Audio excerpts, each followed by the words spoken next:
বিষাদ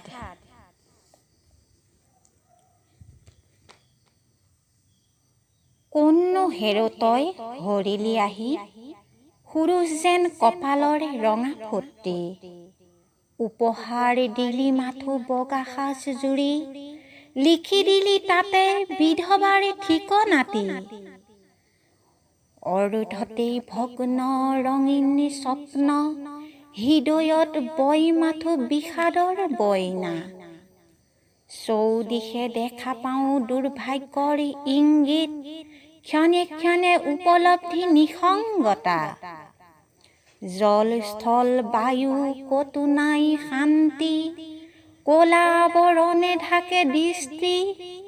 দিন ৰাত যাৰ যহ নাই পৰিৱৰ্তন মৌনতাই হয় শান্তি অপেক্ষা মাথো শেষ দিনটি ধন্যবাদ।